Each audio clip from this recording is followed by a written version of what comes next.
Lena Carter rubbed her tired eyes as she sat on the edge of the nurse's station desk, the hum of fluorescent lights blending with the soft cries echoing down the hospital corridor.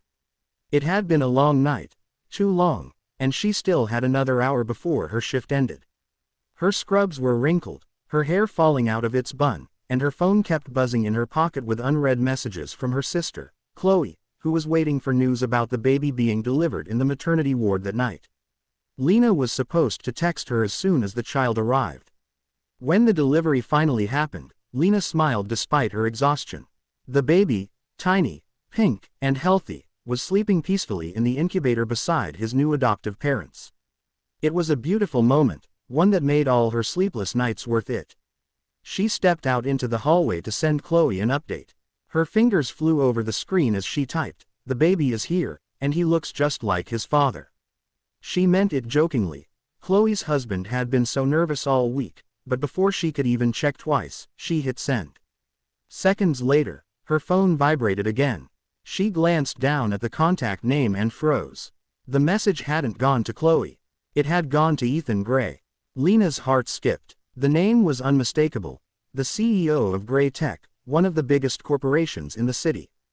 Her phone must have auto-filled the number from a contact list at the hospital database, where she'd once saved a corporate emergency number for Gray Tech's medical insurance division. "Oh no, no, no," she whispered, gripping her forehead. She quickly typed another message, "Sorry, wrong number."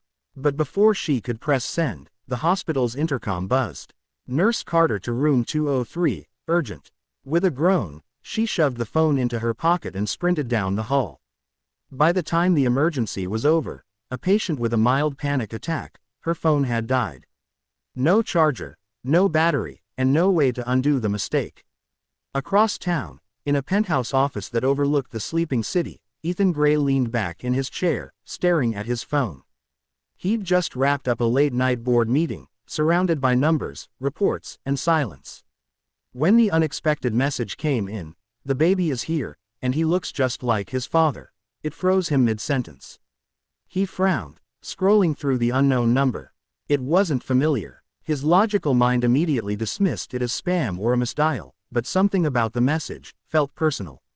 There was emotion behind it, a trembling kind of joy he hadn't felt in years. Ethan typed back, "Who is this?"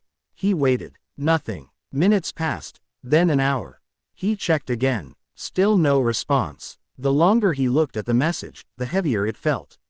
He remembered a time when messages like that meant something, before his life became a constant stream of meetings, mergers, and sterile emails. Finally, he set the phone down and sighed, muttering, "Probably just a wrong number." But as he left the office, the words echoed in his mind. "The baby is here, and he looks just like his father." He poured himself a drink at home, yet even the burn of whiskey couldn't distract him. He stared out at the city lights, wondering why a stranger's text could make his chest tighten like that. Meanwhile, at the hospital, Lena collapsed into the break room chair, drained and embarrassed. She plugged her phone into the wall and watched it flicker to life. The message thread glared at her, mocking her mistake. She whispered to herself, "Well, it's not like the CEO of Gray Tech is going to care about one silly message." But fate, as always, had other plans. The sun had barely risen when Ethan's phone buzzed again. He rubbed his temples, already dreading the day's lineup of meetings. But the number flashing on the screen was unfamiliar, yet again. He almost ignored it, until he saw the words, "City General Hospital," on the caller ID. His pulse spiked. For a fleeting second, that strange message from last night crossed his mind. "Mr. Ethan Gray," a woman's professional voice asked when he answered. "Yes, speaking. This is Nurse Wilson from City General Hospital. You've been listed as an emergency contact for a newborn in our care. The mother's not available right now, and we need someone to make a few immediate decisions regarding the infant." Ethan blinked, completely thrown off. "Excuse me, there must be a mistake. I don't know any newborn, and I'm certainly not anyone's emergency contact." The nurse hesitated. "Your name and number were provided in the system. You're registered as the next of kin for the baby in Ward C, room 109. A silence stretched between them. Ethan stood frozen, staring out his window at the morning skyline. This couldn't be happening. His mind raced to that text. The baby is here, and he looks just like his father. Was this some elaborate prank? Within the hour, he was in his car, speeding towards City General. Logic told him it had to be an administrative error. But curiosity, and something deeper, pulled him there faster than reason could stop him. When he arrived, the hospital buzzed with its usual morning chaos, stretchers rolling past, nurses calling codes, families pacing anxiously in waiting rooms. Ethan's tailored suit and cold demeanor stood out sharply among the crowd. He approached the front desk, showing his ID. Ethan Gray. I was told I'm listed as a contact for a baby. The receptionist blinked in surprise. Oh, yes, sir. Nurse Carter will meet you in a moment. He turned toward the sound of footsteps, and there she was. Lena Carter, her eyes widening as soon as she saw him. For a split second, she forgot to breathe. The CEO of Gray Tech was standing in front of her, the same man whose name she had cursed over a mistaken text just hours ago. You're Nurse Carter? Ethan asked, his tone clipped, confused. Yes, and you're... She stopped, flustered. You're here about the baby. That's what they told me, he said, crossing his arms. Apparently, I'm someone's emergency contact. Care to explain? Lena's heart dropped. She immediately realized the mix-up had gone beyond the text message. Oh no, this is my fault. She quickly pulled out a tablet and scrolled through the record.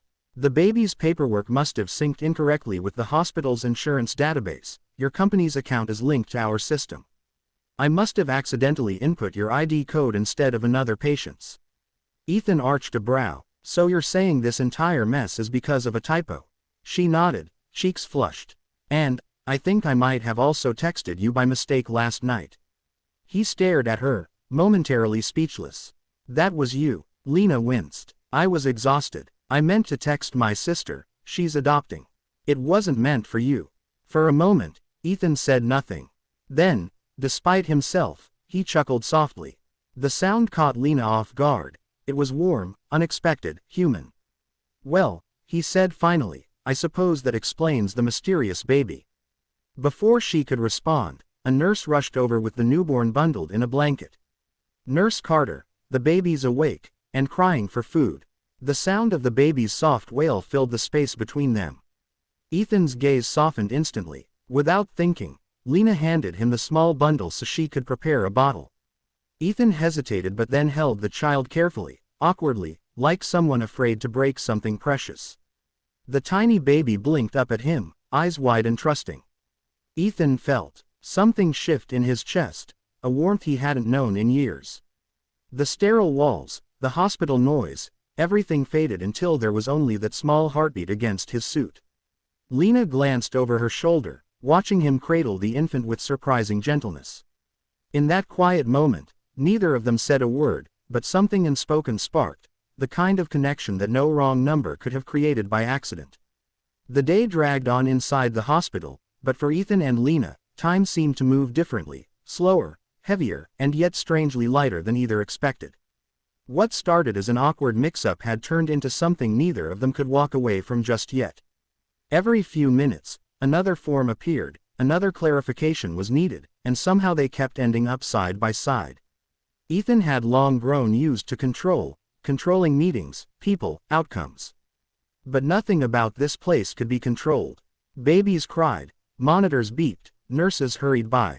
And in the middle of it all was Lena, calm and focused, her messy bun falling loose, her eyes full of life despite the exhaustion. Watching her move between patients, Ethan found himself wondering when he'd last seen someone care that much about anything. At one point, Lena guided him to the neonatal unit again to sign a correction form. Inside, the same baby from earlier slept peacefully. His name's still being decided, Lena said softly. The couple who's adopting him had to fly back because of a family emergency. Ethan leaned closer to the crib, studying the tiny fingers curled into a fist. He looks strong, he murmured, surprising himself. Lena smiled. He is. Most of them are stronger than we give them credit for. They stood there in silence for a while, the beeping of the monitors a steady heartbeat around them. Then Ethan said, almost without meaning to, I haven't been in a hospital since my sister died. She was 24. Lena looked up, startled by the rawness in his voice. "I'm so sorry," she whispered. He nodded, eyes distant. "I threw myself into work after that. Figured if I stayed busy enough, I wouldn't have to remember how quiet everything felt after." He gave a dry laugh. "Guess I forgot what real people sound like." Something in Lena softened further. She wanted to reach out but stopped herself. "Sometimes quiet isn't the enemy," she said gently. "It's just a pause until something new begins."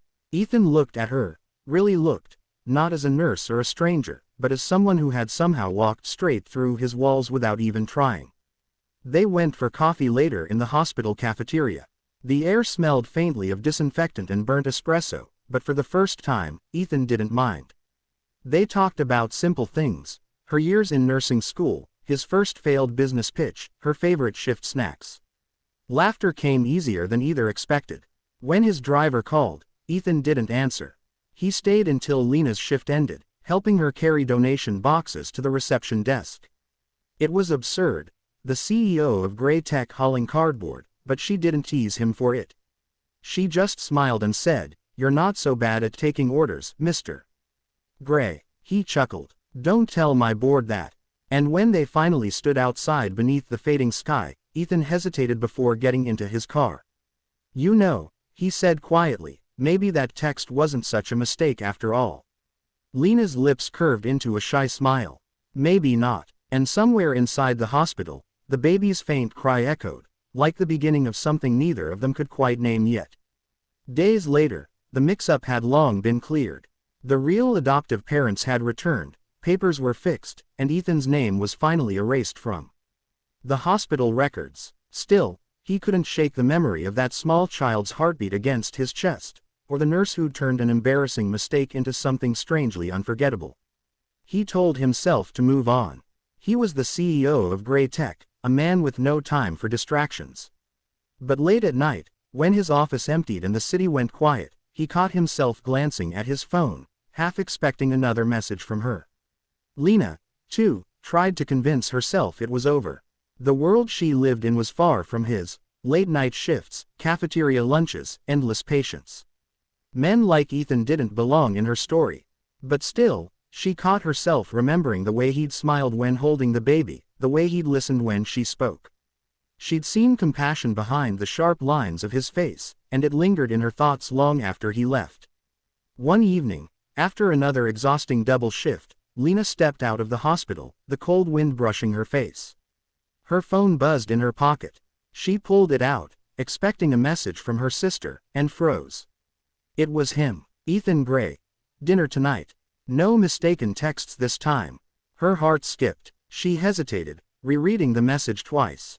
A laugh escaped her lips before she could stop it. Maybe it was crazy, maybe it was crossing lines, but something about it felt right. She typed back, "You sure you can handle a nurse who eats hospital food and drinks instant coffee?" His reply came within seconds. "Only if you let me bring the coffee." That night, Lena walked into a quiet restaurant tucked near the waterfront. Ethan stood waiting, not in his usual tailored armor of a CEO, but in a simple black sweater and jeans. When he saw her, his expression softened instantly. "You came," he said quietly. "You invited me," she replied, teasing. "You don't seem like someone who takes no for an answer." He smiled. "Not when it matters." Dinner was easy, laughter flowing between them like they'd known each other for years. They talked about life, loss, hope, about how one wrong text brought them here. By the time dessert arrived, the world outside had faded into soft city lights reflected on the water. When they stepped out, he walked her to her car, the air filled with quiet warmth. She turned to him, smiling. "So, Mr. Gray, what happens after this?" He looked at her for a long moment before replying softly, "Maybe we stop calling it a mistake."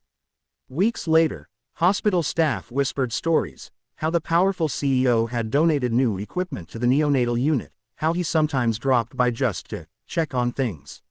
And every time he did, a certain nurse would meet him with the same knowing smile. The same baby who once caused all the confusion now slept peacefully, his tiny heartbeat forever tying two unlikely souls together, proof that sometimes, the wrong message can lead to exactly the right story.